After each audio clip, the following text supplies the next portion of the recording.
Oi, parallel parking. Two words that struck fear into my heart the moment I started driver's ed. The saboteur that caused me to fail my driving test. Twice! Well, now that I'm a little older and I have much more driving experience under my belt, let me share some of my tips with you so that you're cruising and parking in style. Okay, no guarantee on style, but definitely in comfort. Let's start off with the easy stuff.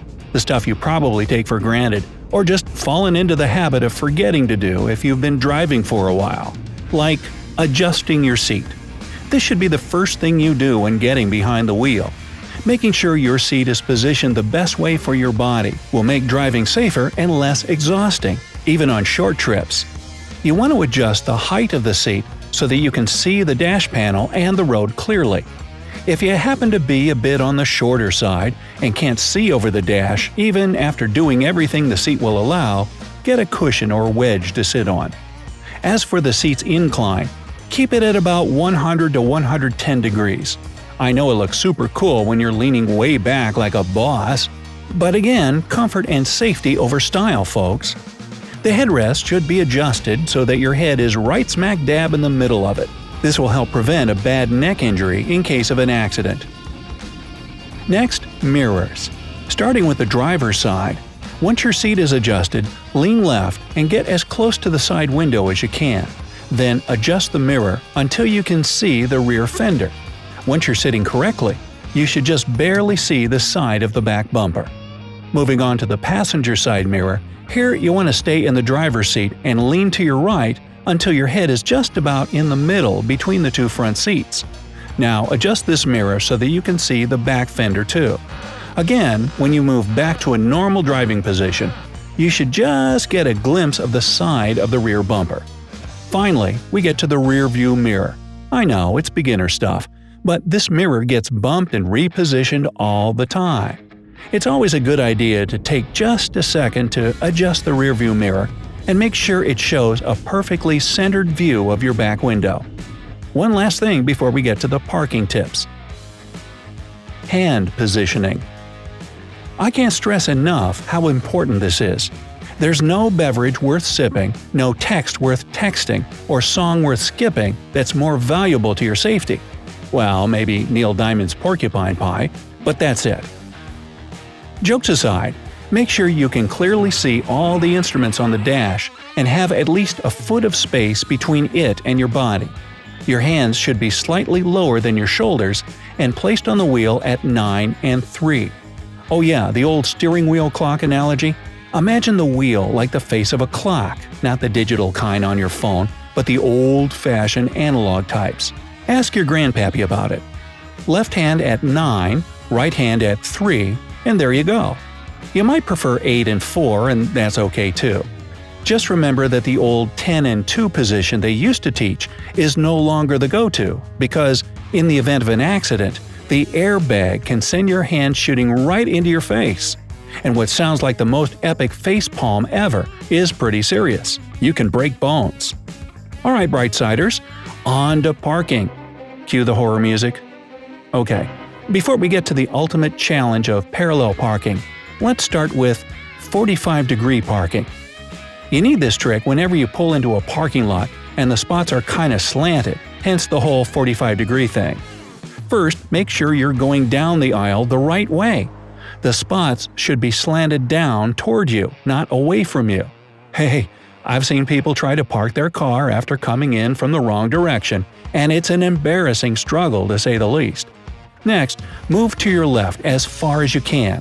Keep moving until your right side view mirror is lined up with the left tail light of the car on your right-hand side. After that, turn the wheel to the right and pull into the spot. You might have to straighten it out a bit, especially if you have a longer vehicle. The next level up from that is perpendicular parking. This is kind of similar, but the parking spots aren't angled. They're your typical straight-line variety. Again, start off by getting as far to the left as you can. Watch out for incoming cars first. The further you are to your left, the easier it's going to be. Align your right side view mirror with the right line of the parking spot. Then cut the wheel to the right and pull in. Turn the steering wheel to the left and straighten the car. If you follow the right mirror with right line trick, you shouldn't have to back up and straighten the car out too much. Next up, backing into a parking space. I feel like there are two types of parkers in this world, those who pull in and the ones who always back in. And that one guy named Peter who walks around in a spider costume.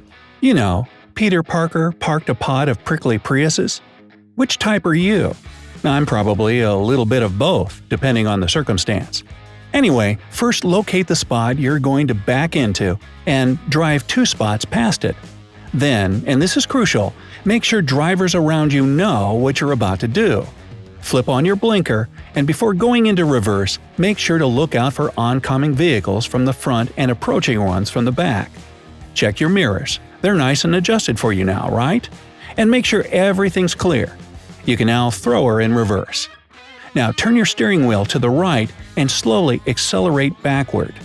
Continue moving back and start to straighten the steering wheel as soon as your rear wheels are in line with the parking spot.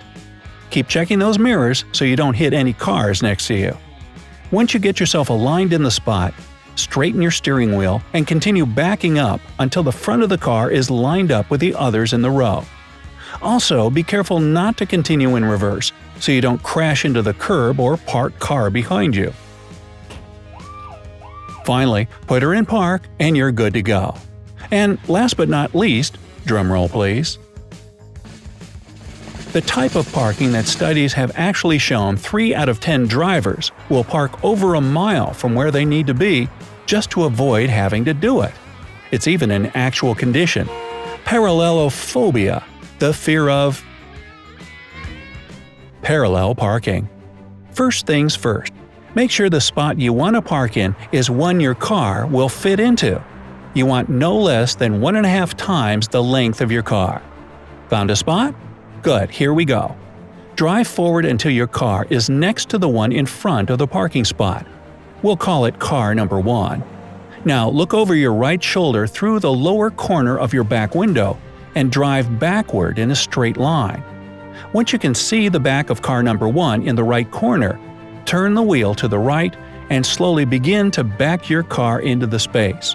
Look into the left side mirror when you can see the full front of the car behind the spot, and I'll dub this one car number 2, original I know.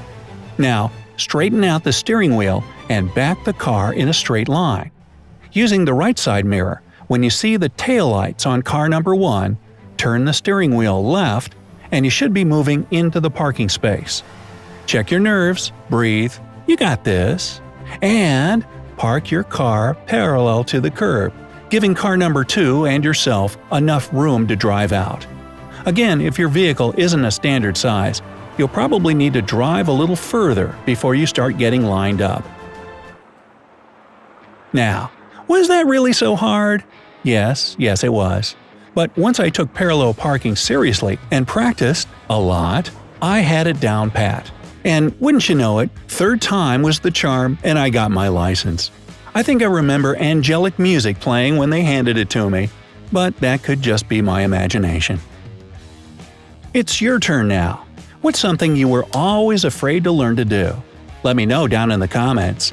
If you learned something new today, then give this video a like and share it with a friend.